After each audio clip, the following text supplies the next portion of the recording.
I'm Peter Rose, Longwood Currency Trading. Today I wanted to do a short video trying to respond to a question that I get asked all the time from folks who might be interested in getting involved in currency trading in the Forex market. And of course, that is, how much money can I make? What's the potential that you can earn?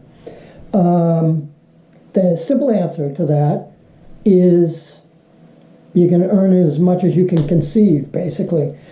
And that comes with a caveat that the amount of money that you can make is dependent on the amount of money that you have to start trading with.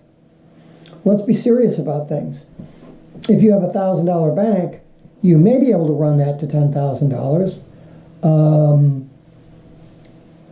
That might take a long time, far longer than what you would like it to. Or very quickly. I mean, if you live overseas where you can get still get 500 to 1 leverage, if you want to play with that kind of bomb, you could turn around $1,000 and turn it into 10 or 20 or $30,000 in 3 days. It's just crazy. Of course, you could lose $1,000 in 15 seconds too. I'm talking about reasonable stuff under 50 to 1 leverage, as is pretty much the norm throughout the sane world. There's still places that will go 100 to 1 or 200 to 1 or 3 or 4 or 500 to 1. So let's just start with the basic premise here that you got to play by the rules. U.S. federal guidelines for currency trading is that you have to have 5% of the currency price up front as margin. So if you are trading at a full lot, we'll just talk about full lots. So you're trading for $10 a pip. You need 5% down. So if you have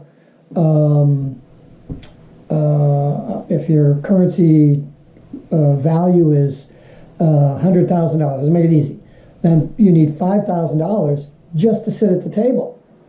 And you can't really play, because if you go to $4,998, you get a margin call. You'll be out. You won't be able to make the trade. So you've got to have some wiggle room there, right? So you need $5,000 in margin, and the general rule of thumb is put another $1,000 in there. You always want to go by round number multiples at a bank. I'm going to fund with 1,000. I'm going to fund with 10,000. I'm going to fund with 100,000. Simply because that makes the math so much easier. How much, if I have $1 million, what's the value of a pip? If I have $100,000, what's the value of a 1 pip move? $1,000, it's $1 a pip. $10,000, it's $10 a pip. $100,000, it goes on from there. So it's easy to not only work out your pip value and all that sort of stuff, but you're working with a reasonably funded bank of $10,000, so that you've got $5,000 that you can play with. That's 50 trades that you'd go bad on before you wiped out that $5,000. You couldn't sit at the table anymore. So that's why you suggest that you have that much. Okay, so let's say you have a $10,000 bank. What's the reasonable expectation that you could make on that at $10 a pip? Well, if you're really good and you can get 20 or 30 pips a day, that's $200 or $300 a day on $10,000. I don't know that you're going to average that. I think you're going to have a lot of regression days where you get bumped out. That's why I'm a scalper. I'd rather just trade for 3 or 4 or 5 pips. I'm shooting for a larger profit target. I'm shooting for that 20 or 30 pip target. I'm not expecting I'm going to get there, but I'm saying, look, at a minimum, worst case, if I could get 5 pips out of that, that's $5 a thousand, 0.5%. So if you're getting 0.5%, 3 or 4 days a week, 40 weeks, you're doing okay. But if you really know your craft, look, how much profit is it possible to make? I'm saying you can make as much money as you come to the table with. I haven't done that because I listen to all these videos and read books and stuff and tried to follow what they call best practices and got wiped out. I didn't pay attention to the fact that I had to think of my own rules. I had to figure this stuff out either on my own, or I had to go to somebody who knew what was going on, get a mentor, which I didn't do, because I figured that with all that information, I was going to be able to do it. I became a millionaire in real estate, so I understand how you can phrase these things. I'm not going to tell somebody, hey, you're going to get $10,000 invested, and you're going to turn that into $300,000 or $400,000. It's just probably not going to happen. Well, you could have that happen if you want to hang on to that property for 30 years and have 3 or 4 doubling periods at the average of 8% a year growth in real estate or stocks or whatever you want to go on. But the growth of a currency account isn't linear with most other asset classes like real estate. You could say real estate on average over the long run, 20 or 30 years, you're probably 8%. Even on a 5-year basis, you probably bank on 8%, although you may do 30% a year for 3 or 4 years, and you may lose 40% a year of your value. I mean, I've gone through 4 economic collapses. We're during the COVID-19 crisis right now. In 2020, and so this is my 5th economic collapse that I've been through, and in some of the previous ones, my property values have gone down 30-40%. So over the long run, you'll be okay, but if you go out and buy a property right before one of these collapses occurs, you're going to get a bank call for bringing the mortgage up to snuff or whatever, or it's going to take a long time for that to come back. You lose 40%, you got to make something like 55% just to get back to where you were. That takes a long time in real estate. Stock market, same thing, about 8% averaged over the long term is what you can expect. Oh, sure, you can pick a stock tomorrow and it'll do 12% in a week. But you really have to know that game. In currency trading, as I've said many other places, it's an artistic skill. It's not a scientific skill, and it's an intuitive thing that's non-intuitive. Those are all topics for perhaps another other videos. The purpose of this video is, well, how much money can you make? How much money can you make? I can't tell you with any certainty because I haven't made any money. I've just lost the money because of improper starting with the education. But I can tell you that I've made a lot of money in real estate, and the process is the same. It's all based on 2 factors: how much money you can come to the table with and how much leverage you can get. Our leverage in the currency market is pretty good. And so if you are careful with what you do and you know when to push, you could do 20% a month, perhaps. That's a double your account in 5 months. Is that reasonable? Is it feasible? Look, that's pushing it. I'm a speculator, and I really go after stuff pretty aggressively. And I do that because of my background in real estate, and I'm not afraid. I mean, I got my ears clipped pretty good in losing my big account, and so I had to drop back and trade a smaller account. But because that smaller account money doesn't really mean a lot to me, I tend to push it harder than perhaps I would if I was dealing with larger numbers. If you go into a poker game and you got a couple of $100 with you push it.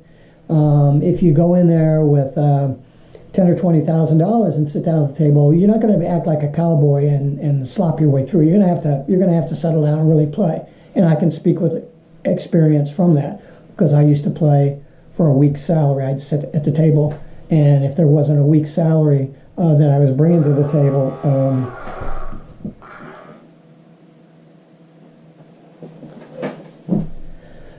okay, well, that was fun.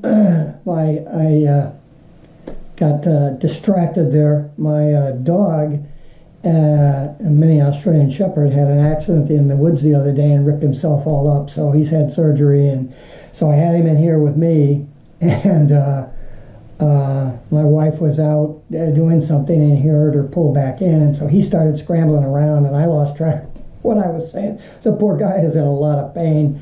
We got to take him in tomorrow to get this tube that was acting as a drainage from the wound. We got to get that pulled out, and then we got to go back and have stitches pulled out. So by the time I get done with this, I'll be $750 into a dog. I could think of using $750 in trading.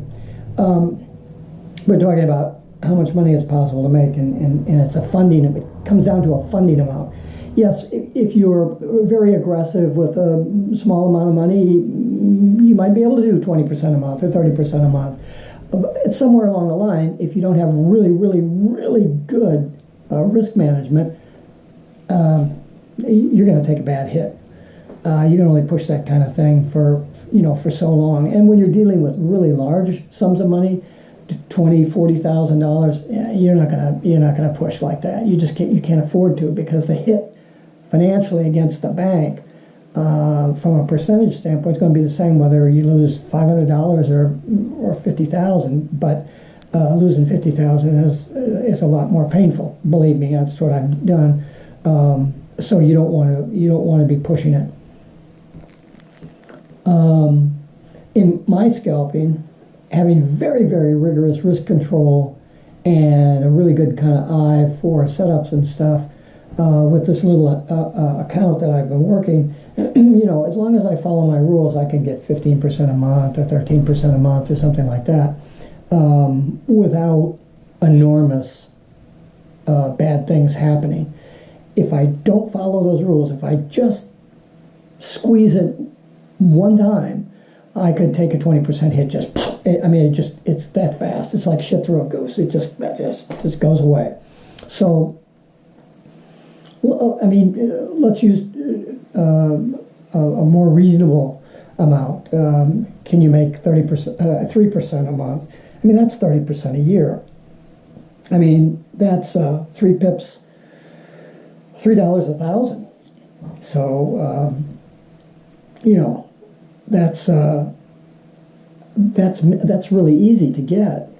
But again, you have to have really strict money management guidelines. The problem is, if you get into this thing trading for money instead of pips, is that the money takes over and you become greedy for the money, and you're not so fearful, because you say, oh, geez, I only made, I'm working on $1,000 account or a $3,000 account. I just made $20. So that's pretty good percent gain for that size bank, and yet it's still just $20.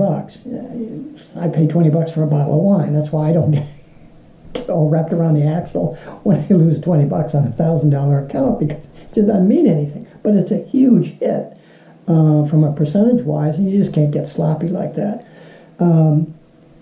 So my advice as to how much money you can make is, you can't even ask that question unless you're going to have about $50,000 on the line, because it's going to really hurt when you lose, and you're going to really pay attention to what's going to happen at that point. If you practice your skill carefully up to that point on a $1,000 account, building the discipline necessary in order to make the correct decisions and to get out when it starts going against you, and develop a good win-to-loss ratio, then when you get that $50,000 account, it's just a matter of saying, well, before I was trying to make, $5 a thousand, I get 50, I'm making $250 now instead of $5 on the 50,000. So, and realize what that means. If you could make a couple $100 a day, 3 days a week, that's $600 a week. That's $30,000 a year. That's a lot of money if you could do that. So, but you need significant money to do that. And again, like I said, you can push it, and you can make those 20% or 30% possible gains in a month, but you have to be really, really, really careful. I'll give you an idea. Larry Williams, the famous trader who's made millions and millions of dollars, taught his daughter to trade, and on several occasions, at least two that I can think of that I know about, she took a $10,000 account and ran it to $100,000 in about a year. So that's pretty good. You know, that's just running that right up. But look, that's 10% a month, 15% a month, 12% a month, and that's somebody who really knows what they're doing and has really good risk control. I mean, this stuff is not rocket science. If you study your craft, then the amount of money you can make is unlimited. If you can afford to fund a $100,000 account, it's $100 a point. You can make $500 a day like nothing. You do that again a couple of times a week, $1,000 a week. I mean, you know, that's really good money. But it still represents like a 50% return on that $100,000 bank. That's really pushing it, and it borders on voodoo unless you really understand the mechanics of the currency market. It's not voodoo. It's very possible. The reason that most people don't do that, and in fact 90% of the traders lose 90% of their money in 90 days, the reason they do that is because they don't have good risk control. You can't have any control over the amount of money that you make, but you can control how much money you lose. If you can't do that, then you're not going to make big money. Then the question of how much money could I make becomes stupid, because you're going to lose your money. You're not going to make any money. If you get serious with your trading skills and you discipline yourself to take that loss, and you have some good metric guidelines to judge how you're doing, you can push that puppy for everything it's worth. You can take a $100,000 account and you can make 150%, 200% a year. There are folks out there that do that. Will I be able to do that? I mean, I don't know. All my background has been in real estate, and I know what that compounding did for me over the course of period of my career. It enabled me to retire a millionaire from my real estate. And that's losing $1 million twice during that 40-year period. So I had to come back each time from those losses in order to end up on the right side on the right side of the table on that. Anyway, I get asked that question a lot. I'm sorry for the really long answer, but it is a complicated answer. It should be very simple, and I started out that way. It's very simple. You can make as much money as you've got money to invest. I'm sure that it's not a very satisfying answer, but I hope that I've given a little depth to that for you. And if you have any questions, feel free to throw me an email, and we can take it a little bit further. Or if you want to hear more videos that are around this topic, let me know in the comment section, and we'll see what we can do to maybe flush this out in a little bit more detail. Peter Rose, founder of Longwood Currency Trading. Have a great day. Have a great trading day.